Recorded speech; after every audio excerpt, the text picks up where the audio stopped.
നമസ്കാരം. ഞാനിന്ന് നിങ്ങളോട് സംസാരിക്കുന്നത് അനോറെക്സിയ നെർവോസ അഥവാ മേലിയൽ രോഗത്തെക്കുറിച്ചിട്ടാണ്. ഇതൊരു ഈറ്റിംഗ് ഡിസോർഡറാണ്. കഴിഞ്ഞ ദിവസങ്ങളിൽ വളരെ ഞെട്ടലോടുകൂടി കേട്ട ഒരു വാർത്തയാണ് 20 വയസ്സ് പ്രായമായ ഒരു പെൺകുട്ടി അശാസ്ത്രീയമായ ആഹാര നിയന്ത്രണത്തിലൂടെ മരണപ്പെട്ട വിവരം. അസാധാരണമാംവിധം കുറയുന്ന ശരീരഭാരവും ഭാരം കൂടുന്നതിനെക്കുറിച്ചുള്ള തീവ്രമായ പേടിയും ശരീരാകൃതിയെക്കുറിച്ചുള്ള തെറ്റായ ധാരണയുമാണ് ഈ അസുഖത്തിൻ്റെ സ്വഭാവ സവിശേഷതകൾ. വിവിധ വൈകാരിക പ്രശ്നങ്ങളെ നേരിടാനുള്ള ഒരു വ്യക്തിയുടെ കഴിവില്ലായ്മയിൽ നിന്നാണ് ഇങ്ങനെയുള്ള തകരാറുകൾ ആരംഭിക്കുന്നത്.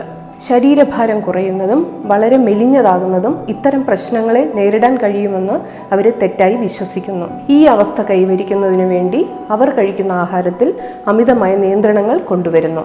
പതിവായി ഭക്ഷണം ഒഴിവാക്കുക, അല്ലെങ്കിൽ ദിവസങ്ങളോളം ഭക്ഷണം കഴിക്കാതിരിക്കുക.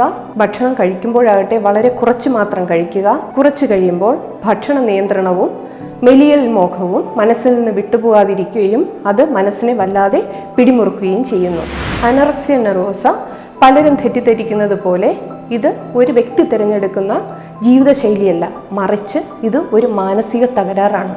ശരിയായ ചികിത്സയിലൂടെ അവർക്ക് പൂർണ്ണ ആരോഗ്യത്തിലോട്ട് തിരിച്ചു വരാനാകും. മെലിയൽ രോഗത്തിന്റെ ലക്ഷണങ്ങൾ എന്തൊക്കെയാണെന്ന് നോക്കാം. ശരീരഭാരം ഗുരുതരമായ രീതിയിൽ കുറയുകയും അമിതമായി മെലിയുകയും ചെയ്യുക, മുടി നേർത്തതാവുകയും കൊഴിയുകയും ചെയ്യുക, ചർമ്മം ഡ്രൈ ആകുക, സ്ത്രീകളിൽ ആർത്തവ ചക്രം നിലയ്ക്കുകയോ താളം തെറ്റുകയോ ചെയ്യുക, മിക്കപ്പോഴും കണ്ണാടിയുടെ മുന്നിൽ നിന്ന് ശരീരാകൃതി നിരീക്ഷിക്കുക, എനിക്ക് വിശക്കുന്നില്ല എന്ന് പറഞ്ഞുകൊണ്ട് കുടുംബക്കാരിൽ നിന്ന് കൂട്ടുകാരിൽ നിന്ന് മാറി നിൽക്കുക, സമൂഹത്തിൽ നിന്ന് പിൻവലിയുക, മുൻകോപം വർദ്ധിക്കുക, കഠിനമായി വ്യായാമം ചെയ്യുക എന്നിവയാണ് മറ്റു ലക്ഷണങ്ങൾ. അനോറെക്സിയ നെർവോസയ്ക്കുള്ള കാരണങ്ങൾ എന്തൊക്കെയാണെന്ന് നോക്കാം. ശരിക്കും കൃത്യമായ കാരണങ്ങൾ അജ്ഞാതമാണ്. ഗവേഷകർ പറയുന്നത് ഉത്കണ്ഠാരോഗത്തിൻ്റെയും വിഷാദ രോഗത്തിൻ്റെയും ലക്ഷണങ്ങൾ ഉള്ളവർക്ക് ആ പ്രശ്നങ്ങളെ നേരിടാനുള്ള ശ്രമഫലമായി അനോറെക്സിയ നെർവോസ ഉണ്ടാകാം എന്നാണ്.